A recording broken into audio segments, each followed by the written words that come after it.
বাংলাদেশের যতগুলো জেলায় মাহফিল করি, জয়পুরহাট আমার কাছে একটা প্রিয় জেলা।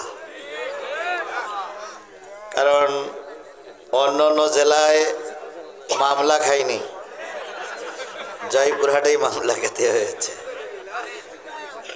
আমার জীবনে জয়পুরহাটে মামলা হওয়ার আগে কোনো মামলা আমার জীবনে ছিল না। জয়পুরহাট থেকে আমার মামলা জীবন শুরু, আর এখন 20টা মামলা। তাহলে আপনাদের স্মরণ না রাখার তো কোনো সুযোগই নাই ভাই। এই জন্য জয়পুরহাটের মানুষকে আমি খুবই স্মরণে রাখি, ভালোবাসি। সেই ভালোবাসার মানুষ আপনারা সবাই ভালো আছেন তো? আলহামদুলিল্লাহ।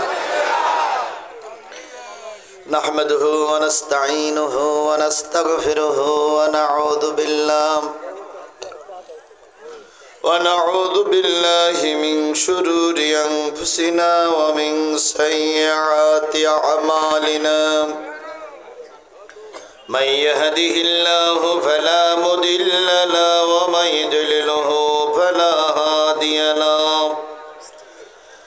ونشهد أن لا إله إلا الله وحده لا شريك له الذي أرسله بالحق بشيرا ونذيرا وداعيا إلى الله بإذنه وسراجا منيرا.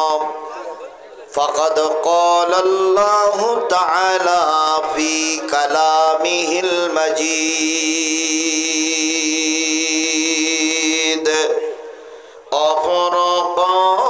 وفرقانه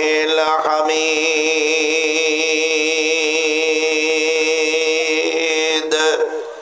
أعوذ بالله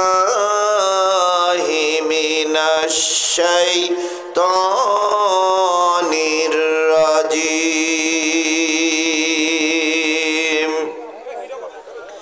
بسم الله الرحمن الرحيم.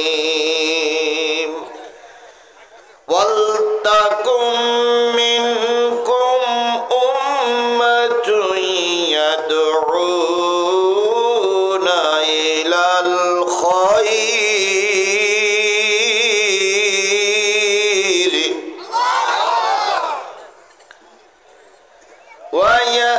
ويأمرون بالمعروف وينهون عن المنكر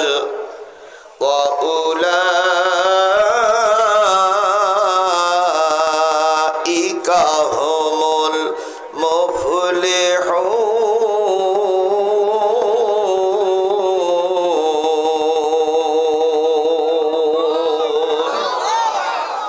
صدق الله المولانا العظيم.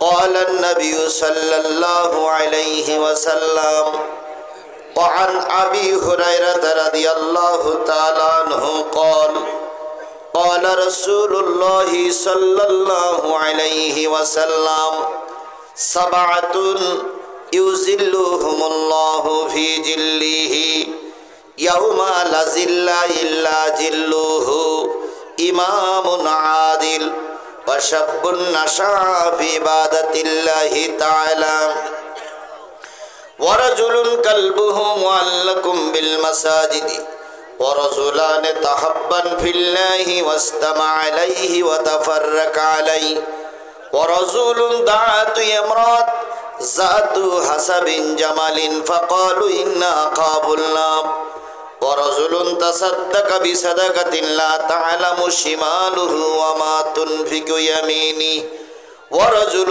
ذكر الله خليا فقدت عينه. متفق عليه. إن الله وملائكته يصلون على النبي يا أيها الذين آمنوا صلوا عليه وسلموا تسليما اللهم صل على محمد وعلى آل محمد كما صليت على إبراهيم وعلى آل إبراهيم إنك حميد مجيد اللهم بارك على محمد وعلى آل محمد كما باركت على إبراهيم وعلى آل إبراهيم إنك حميد مجيد لا إله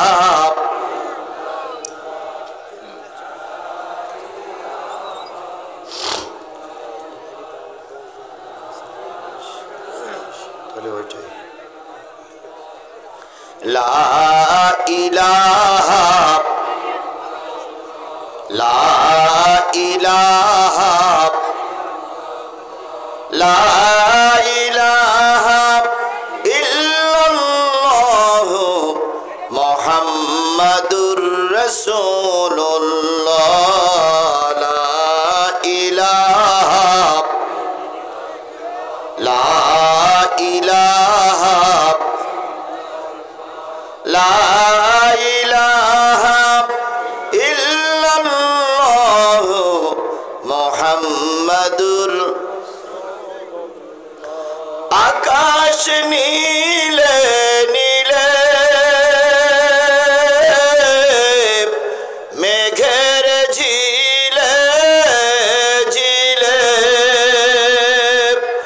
ওই নামেরই সুর শোনা যায় হলে আপন হারা লা ইলাহা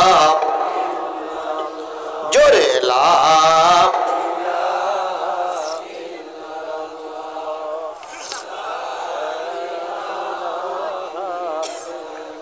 লা ইলাহা ইল্লাল্লাহ মুহাম্মাদুর রাসূলুল্লাহ লা ইলাহা লা ইলাহা লা ইলাহা ইল্লাল্লাহ মুহাম্মাদুর রাসূলুল্লাহ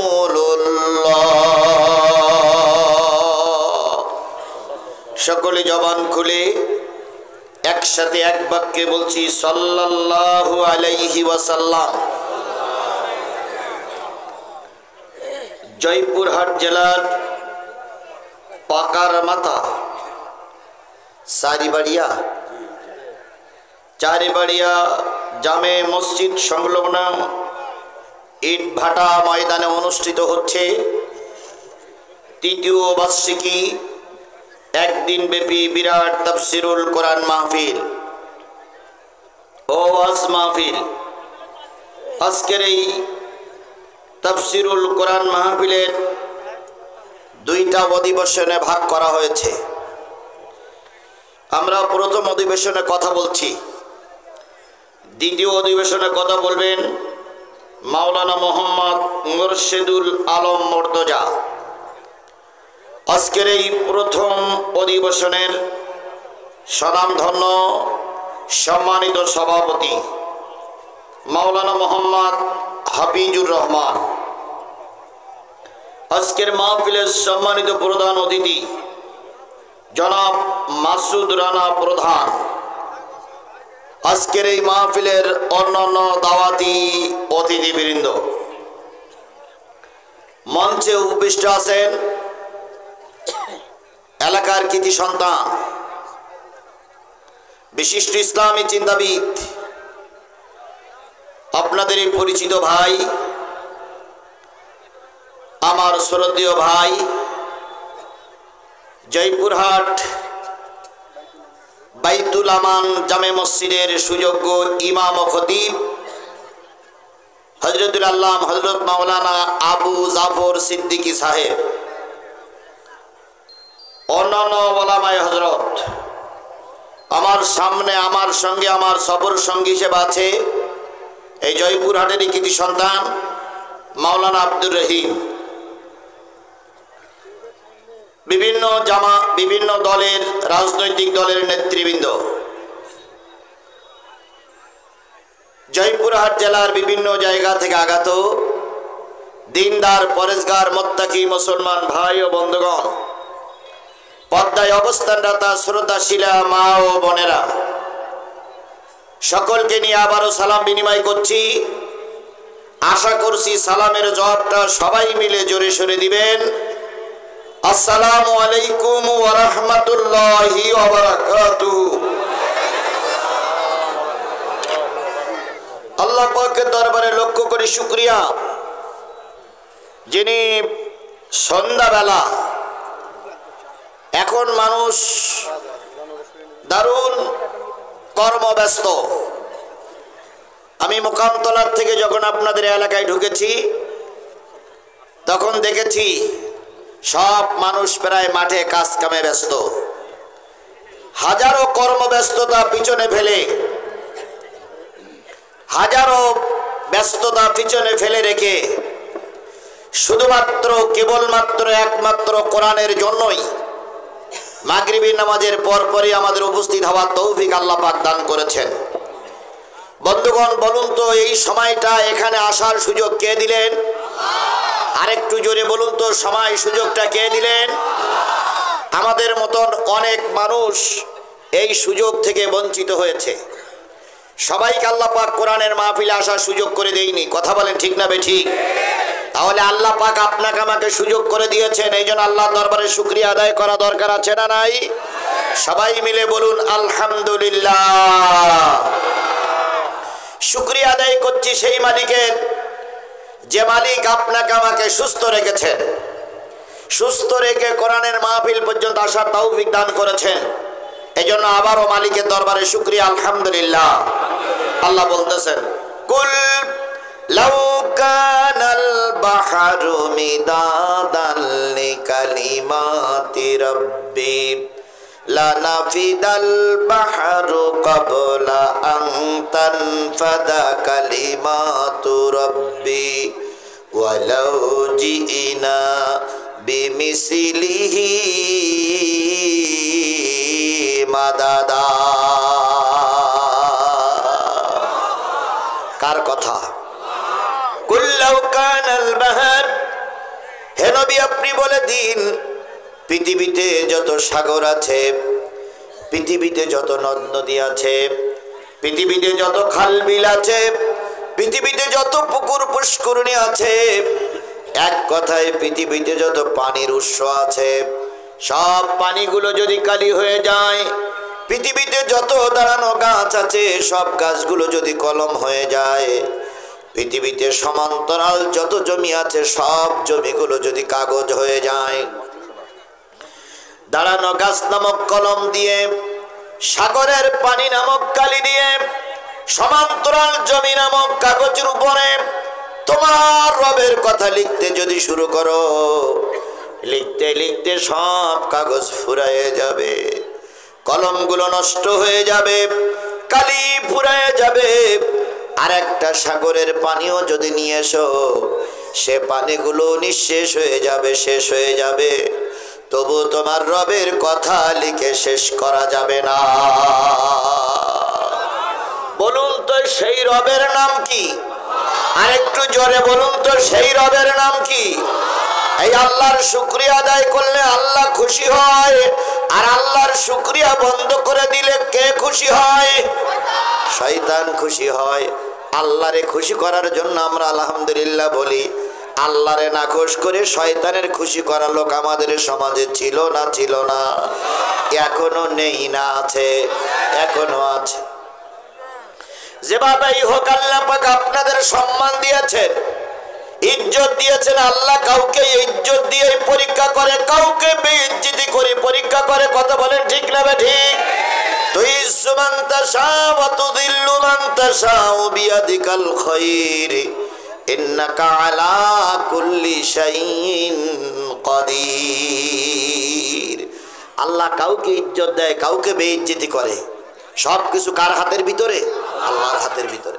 খেয়াল করুন, বিগত 15.5 বছর একদল ক্ষমতায় ছিল, কথা বলেন ঠিক না বে ঠিক? এনারা যে কায়দায় হোক ক্ষমতা বারবার গেছে।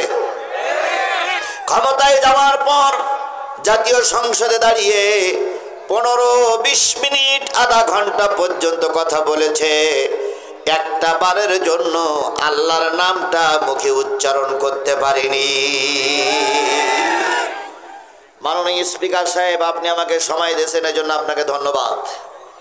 স্মরণ করছি হাজারো বছরের শ্রেষ্ঠ বাঙালি বঙ্গবন্ধুকে, স্মরণ করছি শেখ হাসিনাকে, স্মরণ করছি জয়পুরহাটের মানুষদেরকে, কিন্তু একটা বারো কানে দাঁড়িয়ে বলল না যে স্মরণ করছি সেই রবকে, যিনি আমাকে সম্মানিত করে জাতীয় সংসদে পাঠিয়েছে।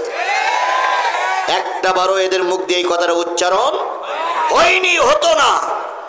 আল্লাহ বললেন, তুমি আমারে ভুলে গেলে, যে কায়দায় হোক তুমি ক্ষমতায় গিয়েছো, তুমি আমারে ভুলে গেলে। আজকে জনগণ তোমারে পরাচ্ছি ফুলের মালা, অল্প কিছু দিনের ভিতরে তোমারে ওই জনগণই পরাবে জুতোর মালা। এটা হয়েছে না হয়নি? কথা বলেন, হয়েছে না হয়নি? যারা বিরাট বাহাদুর ক্ষমতার জোর দেখাতো, আজকে তাদের কাউকে আর ময়দানে দেখা যাচ্ছে না।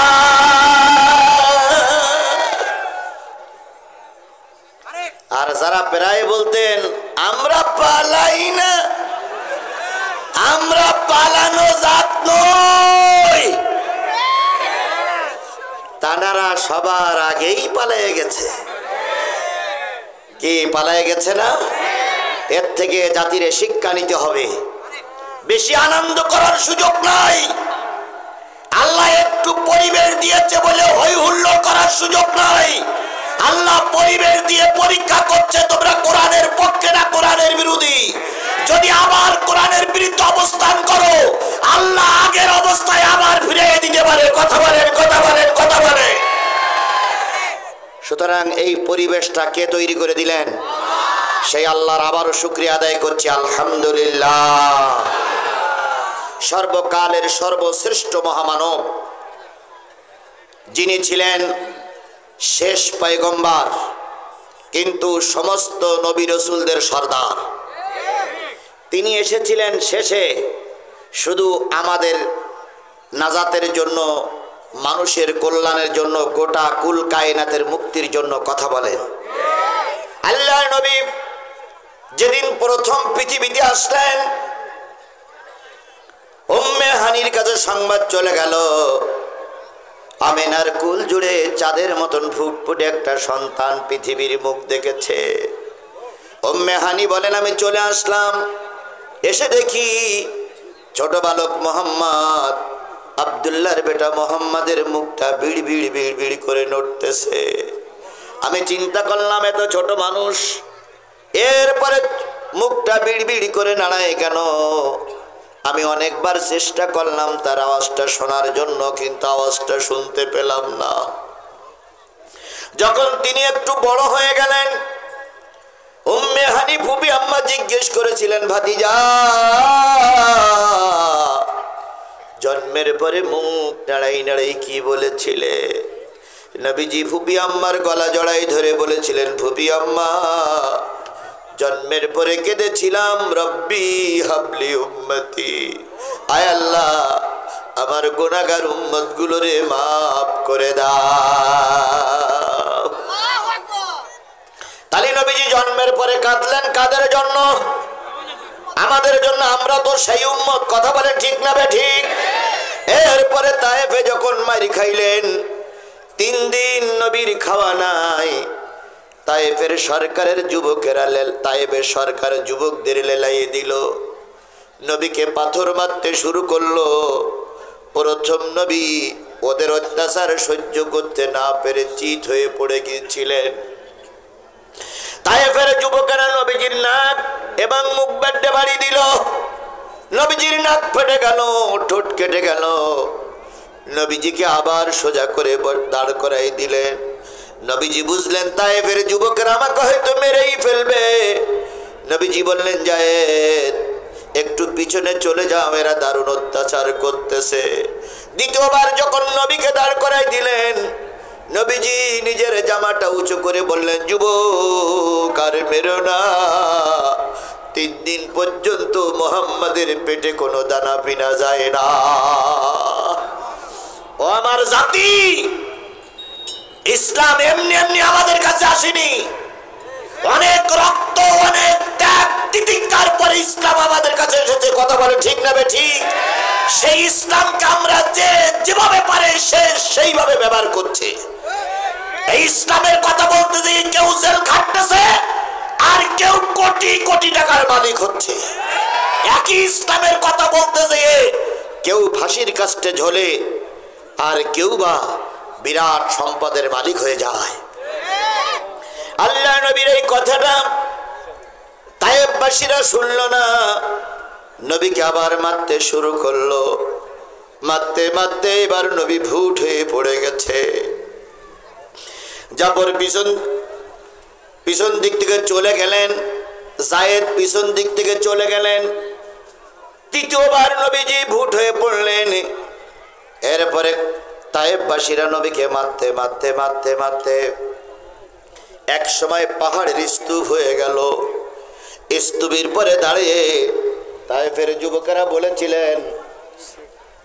যুবকেরা বলেছিলেন কুতিলা মুহাম্মদ, কুতিলা মুহাম্মদ, কুতিলা মুহাম্মদ, মুহাম্মদ মারা গেছে, মুহাম্মদ মারা গেছে। সেদিন তারা নবীজির উপরে দাঁড়িয়ে, নবীজির পাথরের পরে দাঁড়িয়ে, নবীজির লাশের পরে দাঁড়িয়ে, নবীজির বুকের পরে দাঁড়িয়ে সেদিন আনন্দ মিছিল করেছিল। যারা সেদিন নবীর পাথরের উপরে দাঁড়িয়ে আনন্দ মিছিল করেছিল, ওই গোষ্ঠী আল্লামা সাঈদীর ফাঁসির রায়ের পরে আনন্দ মিছিল করেছে। ওই একই গোষ্ঠী তখনও ছিল, আজও আছে।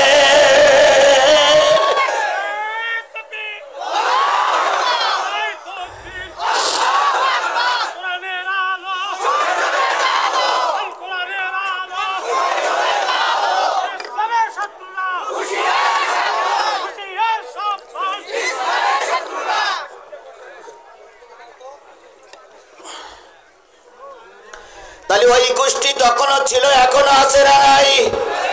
আরো জোরে বলতে পারছে না নাই?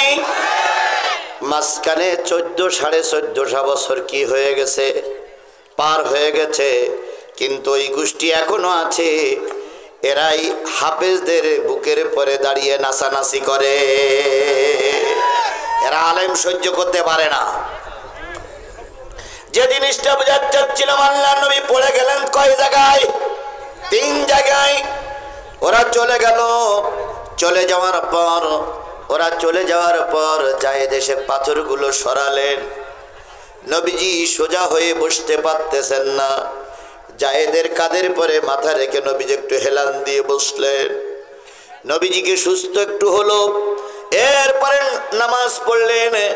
নামাজের পর আকাশের দিকে তাকায়, দেখে জিবরিল বিরাট বিরাট পাহাড়গুলো নিয়ে ঘুরে ঘুরে বেড়াচ্ছে আর বলতেছে, ইয়া রাসূলুল্লাহ, একটাবার অনুমতি দেন, যারা আপনার সঙ্গে দুর্ব্যবহার করেছে তাদেরকে পাথর চাপা দিয়ে ভিসে ডালা করে ফেলবো।